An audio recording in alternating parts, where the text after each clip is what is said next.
महंत doctor Satyanarayan Das ji के पावन सानिध्य से जुड़े रहने के लिए महाराज जी के YouTube चैनल डॉक्टर सत्यनारायण दास को अभी सब्सक्राइब करें। कहा महाराज क्षीर सागर में त्रिकूट नाम का एक प्रसिद्ध सुंदर श्रेष्ठ पर्वत था। 10,000 योजन ऊंचा था। कहा महाराज इस त्रिकूट पर्वत पर एक गज रहता था, एक हाथी रहता था। कहा महाराज 10,000 हाथियों का बल उसमें था। अपने परिकर के साथ, अपने पारिवारिक जनों के साथ उस त्रिकूट पर्वत पर रहता था।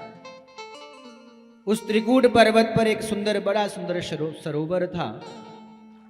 एक दिन उस सरोवर में स्नान करने के लिए वह गजराज गया। अब हाथी महाराज जब स्नान करता है तो सारे जल को मैला कर देता है।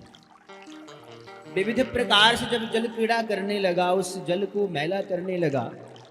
उसी सरोवर में एक ग्राह रहता था, एक मगरमच्छ रहता था। मगरमच्छ को लगा कि महाराज यह गज अपने बल के अभिमान से इस स्वच्छ जल को, सुंदर जल को, निर्मल जल को मैला कर रहा है। तो महाराज उस गज के पांव को पकड़ लिया। उस मगर ने जैसे ही उस गजराज के पांव को पकड़ा, गजराज मन में विचार करने लगा ये छोटा सा जीव है, छोटा सा मगरमच्छ, मेरे पास इतना बल है, ये मेरा कुछ नहीं बिगाड़ सकता। ध्यान ही नहीं दिया महाराज। मगर पकड़ करके उस गजराज के पांव को पकड़ करके भीतर ही भीतर ले जाने लगा। जब महाराज बिल्कुल सरोवर के बीच में ले गया, अब महाराज गजराज ने देखा कि अब यदि मैं इससे मुक्त नहीं हुआ तो मेरी मृत्यु हो जाएगी। छूटने का प्रयास करने लगा, लेकिन महाराज छूटा नहीं। जब देखा कि अब मैं छूट नहीं पाऊंगा, तुरंत अपने पारिवारिक जनों को बुलाया कि मेरी रक्षा करो। समस्त महाराज हाथी के जो पारिवारिक लोग थे, सब हाथी हथिनियां आई। महाराज सूंड में सूंड मिला करके उसे बचाने का प्रयास किया, लेकिन गजराज को बचा नहीं पाए महाराज। गजराज को जब ग्राह पकड़ करके सरोवर के बीच में ले गया महाराज, गजराज को लगा कि अब मुझे बचाने वाला कोई नहीं है। उसी सरोवर के बीच में से एक सुंदर कमल का पुष्प निकाला। उस कमल पुष्प को लेकर के भगवान की ओर करके महाराज भगवान को पुकारा, भगवान का ध्यान किया। ओम नमो भगवते तस्मै यच्च एतच्चिदात्मकम पुरुषायादि बीजाय परेशाया धीमहि।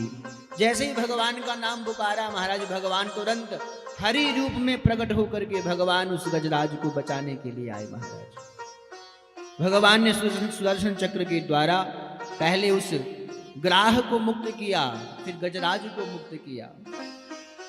संत यहाँ बड़ा सुंदर भाव देते हैं। संत कहते हैं पुकारा तो गजराज ने था, लेकिन भगवान जब आए तो भगवान ने पहले ग्राह को मारा, ग्राह को मुक्त किया। कहा क्यों?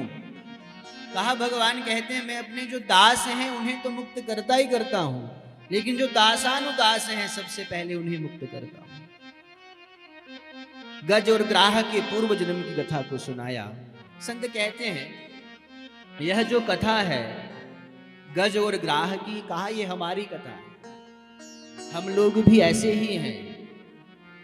इस प्रकार जो गजराज था, जिस प्रकार गजराज महाराज अपने पारिवारिक जनों के साथ इतना व्यस्त था, सरोवर में स्नान करता हुआ, कब मगर ने पांव पकड़ लिया उसे ध्यान ही नहीं आया।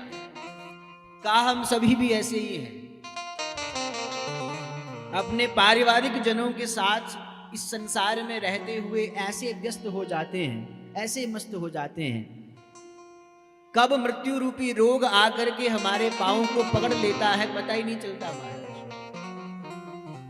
जब महाराज मृत्यु होने वाली होती है, जब हमें लगता है कि अब हम नहीं बचेंगे, तो हम संसार की ओर देखते हैं, पारिवारिक जनों की ओर देखते हैं, परिवार भी हमसे मुख मोड़ लेता है।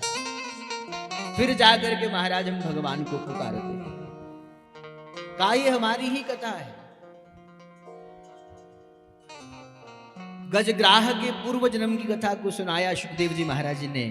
कहा महाराज ये जो ग्राह है ये हुहु नाम का गंधर्व था पूर्व जन्म में। देवल ऋषि एक दिन संध्या बंदन कर रहे थे, तो हुहु नाम का गंधर्व जल के बीच में डुबकी लगा करके उनके पांव को पकड़ा।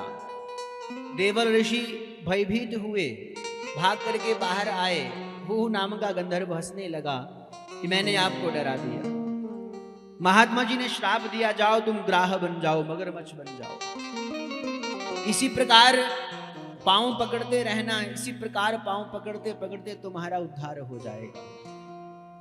कहा महाराज, एक इंद्रद्युम्न नाम के राजा थे, अगस्त्य मुनि ने उन्हें श्राप दिया था, वही गजराज बन करके आए थे। भगवान ने इन दोनों को, गज और ग्राह को मुक्त किया।